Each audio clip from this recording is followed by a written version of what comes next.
Hey everybody, welcome to another Thoughts of Tiszca. Chris here in the studio, just hanging out. Very excited to give you the review of the new Traitors Legions book. It's very saucy. Definitely loving the new material. Very excited as a Thousand Suns player, and also as a Iron Warriors player. You know, I have all the chaos basically, except for Slanesh. So very excited to go through this, see the different things with you, do a quick little video of you. Hopefully it's entertaining to you. Feel free to leave any questions, thoughts, or comments on there. But let's dive right into it. First thing, awesome, from the other books, they kind of just conglomerated everything together. You've got the Chaos Vindicators, the Line Breaker formation that the Space Marines have that they also gave us in Traitors Hate, I think, as well as the Predators things. Karn the Betrayer looks the same. Ahriman definitely looks flipping amazing. They gave him an option for 30 points to put him on a Disc of Zinc.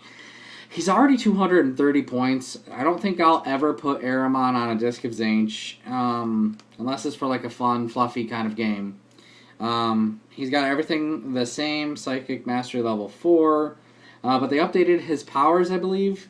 He's got Biomancy, Malefic Demonology, Divination, and all the new awesome powers that they updated with the Heretic Disciplines. His Black Staff does the same thing, where it allows him to cast 3 Witchfires per turn. Definitely pretty awesome, but at 230, he's definitely, while being a solid HQ choice, he's definitely something that's going to take a bit of, a higher point game for me to put in there. Next is the Exalted Sorcerer, 160 points base. Definitely has all the same kind of access to powers. 4 up invulnerable save, 3 up regular save. Can upgrade them to Mastery level 3 as is normal for 25 points. But the really cool thing that I'm excited about is that the Exalted Sorcerers basically get the orbital bombardment that regular Space Marines get. It's a bit different. It's a unlimited range, strength 9, AP 2, heavy 1 blast. That's a lance. That's 1 use only. So, I know the orbital bombardment for Space Marines is strength 10. Same kind of thing. I don't think it's lance, but this is so cool in the essence that, fluff-wise, it's saying that basically a Silver Tower of Zinc is firing down a beam of pure magic at whomever you want, basically. They can also take Chaos Rewards, Chaos Artifacts, also a Disc of Zinc for 30 points. I really don't know how I feel about it. I'm going to have to get a box of Exalted Sorcerers and play with them a bit first. I played a couple of games with my fluff character, Astanos, who is an Exalted Sorcerer of Zinc. I've been very happy with the powers and everything. I guess I'm a little bit too close combat for the Thousand Suns, so I'm going to have to try to sit back and learn to be more of a support / long-range fighter than to get in the face of my enemies. But everything else there is pretty awesome, pretty standard. Veterans of the Long War, which I love what they've done with that. Very excited about the Zangars. A new unit is always awesome, but I was a bit disappointed in the fact that they're not demons. They're kind of like, my interpretation is they're just beastmen in 40k. Again, let me know what you think about that. Close combat weapons, you can have them with 2 close combat weapons, or give them basically an auto pistol and chainsword. Pretty standard stat line. They're pretty good at hitting things. They're toughness 4, which is pretty solid. Mark of Zinc. 10 Zangors is 70 points. Definitely a very good objective holding unit to have, in my opinion. Next, we have the Thousand Suns. Pretty much the same thing. 150 points for 5. The really cool thing that I'm excited about is the Warp Flamers. And also, when you have a squad of 10, one Rubicae Marine can replace their bolt gun with the Soul Reaper Cannon. The Soul Reaper Cannon is absolutely incredible. Not only is it strength 5, AP 3, but it has rending. So it's going to be really good at shredding light armor. Goodness, Rhinos definitely, possibly Xeno Vehicles, Devilfish, Wave Serpents, Falcons, stuff like that can be hit with this. I mean, even possibly Land Raiders. You can glance with, obviously you have to roll a 6 and then roll a D3, rolling the 3 to get a glance, but all in all, it's definitely worth it. Icon of Flame, stuff like that. Same thing with the Aspiring Sorcerer, they're Mastery Level 1. Still have to take everything from the Zinc discipline. But the thing that I'm most excited about with the new Thousand Suns is the Scarab Occult Terminators. They're pretty standard, 250 points for 5. Same basic stat line, but what's very cool is that the Occult Sorcerer has 2 wounds now. That already increases their versatility. They're also Mastery Level 2 for the Occult Sorcerer.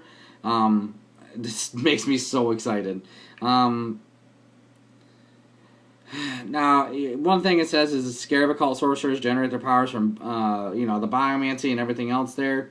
So you can have very versatile Terminator units running around with, Biomancy or summoning with Malefic, Divination, Ectomancy, all the fun stuff. They're Inferno Combi Bolters, though. That is what I'm very excited about. Strength 4, AP 3 basic standard weapon. They can also take a heavy Warp Flamer, basically a heavy flamer, and then also the Soul Reaper cannon, which is the same thing that I was talking about with the regular Rubrique. And then they also now can take what is it called? Hellfire missile racks for 20 points. So that is, to me, super exciting because now you can have your Terminators running around with Relentless, shooting off missiles, having either the flamer or the cannon on them, and it's a pretty pricey unit, but I feel like it's very fairly priced in the essence that instead of 3 like the normal Chaos Codex for the Terminators, they're starting off at 5 for 250, and then you can add more. Of course, you can take a Land Raider as a dedicated transport, but really adding the Warp Flamer for 15 points, the Soul Reaper cannon for 30. And the missile rack actually is only 20, so you can have a bunch of these guys running around on the field. Have a Soul Reaper cannon and the missile, and it's an extra 50 points. You're looking at a squad of 5 being 300 points, but with this, the Occult Sorcerer being Mastery Level 2 with 2 wounds, I feel that's a really solid unit and very fairly priced for what you're getting out of that deal. Corn Lorna Skulls, still about triple overpriced. I have a model of the Corn Lorna Skulls, and I can never use them unless it's like a 5,000 point game, and just be like, all right, I guess I'll take it. Or if I'm running Demonkin and I can rely somewhat on being able to bring in summon units. I wish he was what is the Kaitan engine, 400 points, then I would take him. He's pretty solid otherwise. I've used the Lord of Skulls in a game before. He's taken down a Warhound Titan in 1 close combat round, so he's pretty solid, but even for the D weapon and, just everything else, I just feel he's too overcosted. Who I don't feel is overcosted next is Magnus the Red, the first Demon Primarch to be released in the game since I've been playing. Very excited to play with him, getting him painted up right now. Psychic Mastery Level 5. The Omniscient Eye is very cool. Magnus has a line of sight to every unit on the battlefield when determining the targets of his psychic powers, so he doesn't need line of sight, which is absolutely incredible. And he can manifest warp powers on a 2+. It's not even fair, honestly. He has to take all of his powers from his Ancient Change disciplines. I feel like that is a balancing factor to him, but not being able to summon kind of irks me a bit, but I'm not complaining. For 650 points, as a Lord of War that can be taken in a regular game with the regular formation, I feel like this is not a bad thing at all. His artifact is awesome. The Crown of the Crimson King, the other 4-up invulnerable save, and never, ever has to take a Perils of the Warp. Absolutely incredible. Chaos Warband, same thing. Maelstrom of Gore, same thing. All this stuff is pretty awesome. One of my favorite formations is the Hellforge Warp Pack. Absolutely incredible. I love this formation. It has been the bane of everyone's existence since this, Traitors Hate came out, and then Wrath of Magnus came out, and now the Traitors Legions. It's awesome. 1 Warpsmith, 3 to 5 units of Hellbrutes, Mauler Fiends, Forge Fiends, and Defilers, taken in any variety that you want. It's pretty awesome. I mean, I don't even think I have used much of, the Warpack Alpha or anything like that. Usually picking a Mauler Fiend for that. But today, in today's Bat Rep, I used the Defiler as the Alpha. It was pretty awesome. Helldrake Terror Pack. Not really excited about that. Cult of Destruction's pretty awesome. Fist of the Gods is absolutely incredible. I've used it a couple times. Being able to give an invulnerable save to vehicles, pretty awesome. And then getting the Unholy Blessings, adding a +1. So with being able to have a Warpsmith repair on a 3-up is absolutely awesome. Raptor Talon, pretty awesome. Looking forward to that. Terminator Annihilation Force, pretty good. Favorite of Chaos. I absolutely am excited to do this. I need 1 more unit of Possessed to be able to run this formation, and I'm absolutely excited to do so. 1 Demon Prince, 3 to 5 units of Possessed. Basically, they get all of the mutations that they have access to, standard with that. Trinity of Blood, I don't know who would ever use 3 Khorne Lord of Skulls, I have to be honest.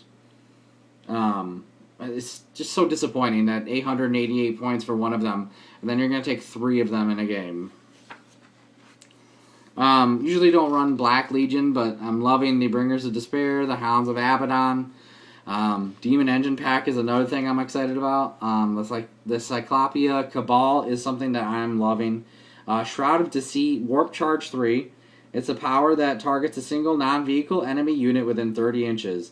That target unit cannot be locked in combat. You can immediately make a shooting attack with that unit as though it was part of your army. Pretty awesome thing. I mean, taking control of a vehicle was, one of the first things that the Necrons were able to do. So I'm seeing a bit of, it's almost as if they kind of are testing the army things and being like, oh, people really like that, let's bring that on over. The Tormented, another Possessed formation, a Demon Prince with 2 to 5 units of Possessed. They have Weapon, Skill, and Initiative 5, Rending. You have to take a leadership test, though. If it fails, the unit can only move D6 inches in the movement phase, as it is racked with mutative spasms. Units that are within 18 inches of the formation's Demon Prince pass it automatically. So you want to keep the Demon, obviously with them. I don't know whether the Possessed would keep up. I hesitate to have a Demon Prince that can't fly. It really just, with so many abilities out there right now that can snipe units or have precise shots or whatnot. I like my Demon Princes to fly. Black Legion Warband looks absolutely incredible. I'm excited about it. Now, the War Cabal is the standard Thousand Suns formation. If you can't tell by now, I love Thousand Suns. It was the reason I got into Chaos. And absolutely love them. I played them for years, on and off. One thing that I'm seeing, though, is the favored of Zinc for this, and I've seen it in a bunch of the other formations for the Legions. If the War Cabal contains the maximum number of units, then all units from the formation can reroll any saving throws of 1. That's the Zinc special one, is to be able to reroll the saves. And it's looking like all the other ones that I've glanced over so far have the same kind of, well, if you have the max units, you can do this. I love the Oracular Guidance. If a Psyker from a War Cabal successfully manifests a psychic power, the Psyker and any War Cabal unit he is part of or has joined can reroll failed to hit throws of 1 until the start of the next psychic phase. So that's pretty awesome to be able to do that. Plus, there's other formation bonuses that you can take that are really strong. I played a few games with the Thousand Suns using the War Cabal as the basis for the army. Been able to do 1500, 1750, 1850 really easily. being able to adapt and take certain things with the War Cabal is basically as the Decurion option for the Thousand Suns. War Coven, pretty excited about that. Favorite of Zinc, same kind of thing as the last one. But what's really cool for the War Coven, which is basically just one of the following: Demon Prince, Exalted Sorcerer or Sorcerer, and then 3 to 9 units chosen of Exalted Sorcerer or Sorcerers. And they've actually come out with the cults and released them. My special character is a Pavoni, which is the Biomancy discipline, but they basically put names for all of the Thousand Suns cults to the corresponding psychic discipline that they have. The Zangor Warherd looks pretty awesome. The Sekhmet Conclave, I'm really excited to play with this. One of the following: Magnus, Aramon, Demon Prince, Exalted Sorcerer or Sorcerer, and then 3 to 9 units of the Scarab Terminators. So excited about that. To be able to have Magnus the Red with 3 to 9 units of the Occult Terminators, very excited. Special rules, they get have Fear. Favorite of Zinc, again, if you have the maximum number, reroll saving throws of 1. And then Sorceress Sigil Wards. Units from the Conclave have +1 toughness so long as they are within 6 inches of at least 2 other units from their formation. So basically, you are walking down the board with toughness 5, rerolling 1, 2 up, 4 up Terminators that could possibly be 2 up, 3 up.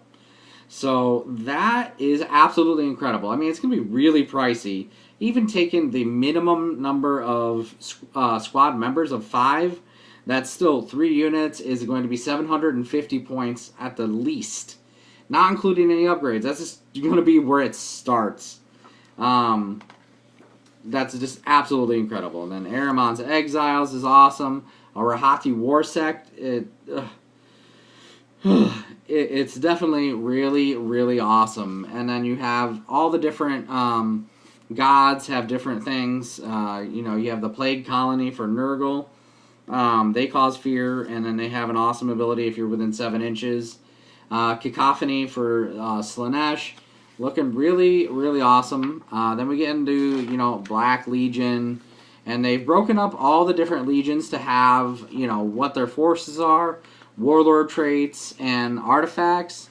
Alpha Legion, Black Legion, Iron Warriors, I'm very excited about. Iron Within, Iron Without. Units with the Veterans of the Long War special rule have the Feel No Pain 6 up special rule. I mean, it's not earth-shattering, but it really gives a feel. I've heard other people talk about it, that it just makes the Iron Warriors feel like the Iron Warriors, and I definitely agree with that. They get, Tank Hunter special rules. They have really cool artifacts that I'll touch on later. Their Warlord traits is really good. Today, myself, my Warlord rolled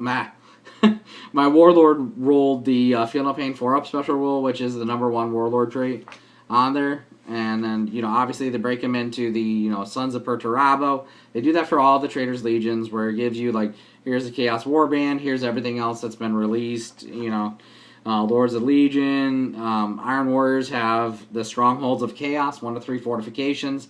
They get bonuses to being in fortifications. Iron Warriors have the Stubborn special rule for non-vehicle units that are on or within a fortification, and they have a Fearless special rule for that. So it's really awesome. Tactical objectives. Night Lords, pretty awesome. Word Bearers, World Eaters. Definitely excited. I've read through most of it. It's going to be exciting. The Thousand Suns, I absolutely love their artifacts. Very fluffy. Pretty awesome. Blood Feud with the Space Wolves, obviously. Same kind of thing. Warlord traits, stuff like that.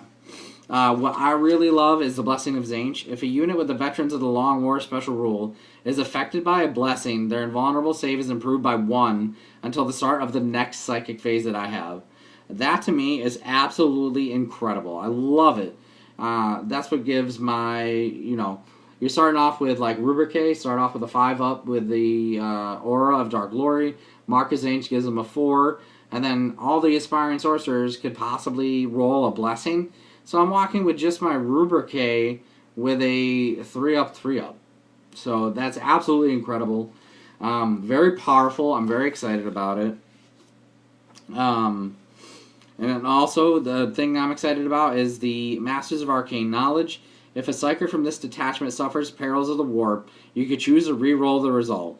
In addition, Psykers from this detachment can attempt to manifest one additional psychic power in each psychic phase. For example, an Exalted Sorcerer with a mastery level of 3 could attempt to manifest 4 psychic powers. So essentially, they could be a mastery level 4 Psyker. That means they can cast every single power that they have. Because, part of what the struggle was with sorcerers and things like of that nature is that you have a mastery level 2, but you have 3 powers, so you have to pick. Well, with this ability of the Masters of Arcane Knowledge, all Thousand Sun sorcerers, if they're a mastery level 4, they can cast 5 powers, which includes the Primaris, because they know 5 powers. So, to me, that is huge. I love it. A very powerful ability. I'm so excited as a Thousand Suns player to be looking at this and to be seeing that, my goodness, I can have 5 powers, cast 5 powers. Magnus, Psychic Mastery level 5, knowing every power has an additional power that he can cast. Like the Gaze of Magnus is a Mastery level 5 power, but he can cast that for 5, rolling on 2s, re-rolling 1s, never periling, and then on top of that he can cast something else. It's crazy. The tactical objectives are awesome. The Discipline of Zinc, adding Siphon Magic, Treason of Zinc, and Baleful Devolution. I've used Baleful Devolution on a Space Wolves player. It was really fun. Surprised I got out of that encounter alive. Baleful Devolution has the same ability that Magnus has, which is the Transmogrify, which any to wound roll of 6 basically makes your opponent's model into a Chaos Spawn. So it'll be a very good distractionary tactic for Thousand Sun Sorcerers and Magnus to be, especially Magnus flying around on the field. Cover doesn't matter for Magnus, and he can just zap characters or whatnot into Chaos Spawn, which then can immediately attack and tie up a unit that you need. And my goodness, all of a sudden now the player is worrying about Chaos Spawn popping up all over the place while you're, whatever formation that you've chosen to take, or psychic powers or artifacts. The Athenian Scrolls, if you roll a doubles on your psychic power test, it can't be denied. So you take Athenian Scrolls and you're zapping things and automatically making things into Chaos Spawn. I don't think Magnus can take any artifacts, which is a good thing because his Gaze of Magnus ability of being able to have a D-weapon beam would be a bit powerful, too much so, on the fact that you would not being able to deny the psychic power is huge. I don't think he can because he already has the Blade of Magnus and the Crown of the Crimson King. So, at least that is there. So, I hope y'all have enjoyed me talking about the new Traitors Legions. If you have any questions, let me know. I'll be touching on other things as I go along, such as formations and ideas for not only the Thousand Suns and Iron Warriors, but for Nurgle and Khorne and Slaanesh. So, hope everyone has a good night.